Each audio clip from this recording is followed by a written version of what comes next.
Good morning, everybody. Dr. Tevlin here. Today I'm going to talk about our go-to exercises we use for patients to help strengthen their core.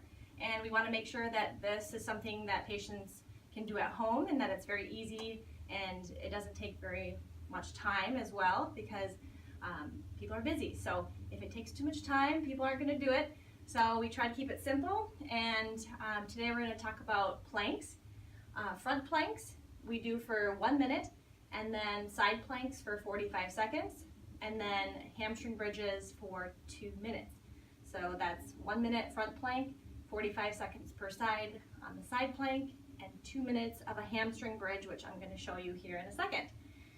Most people, when I talk about planks, they say, yes, I've done planks before, but I also have them show me in the office what they're doing, and I want to see their form of how they're doing their plank. So all you're going to need is basically a space at home to do it, or some people do it at the office.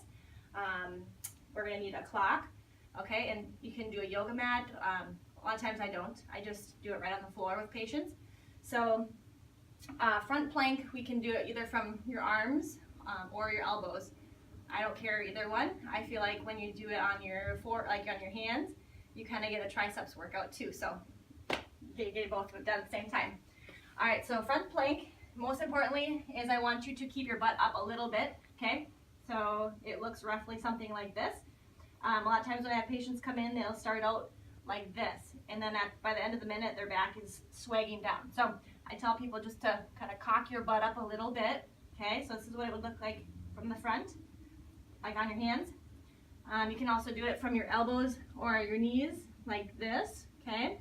Still keeping that butt up so you're not bending way down like that, because you're going to hurt your back, okay? So that's a front plank. Side planks, you can do it either from your feet and your elbow. It'll look something like this, okay?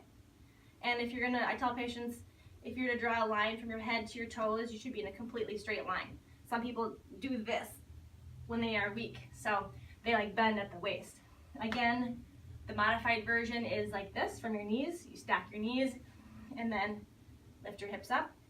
Again, I'm like completely in a straight line. So most people's problem is they don't push their butt out, their hips this way, okay?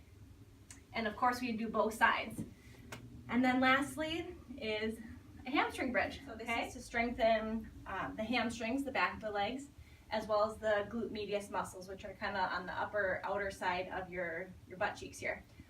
So what happens is we get weaker in our core and our hamstrings and butt, and then we end up having tight back muscles and hip flexors. So it creates a pelvic tilt like this. So we want to strengthen everything to pull the pelvis more neutral, which with the planks we're strengthening the core, and then the hamstring bridges are going to pull our pelvis down like this, because they insert on the bottom of our pelvis right here, right under your butt cheek here. All right, so it looks like this.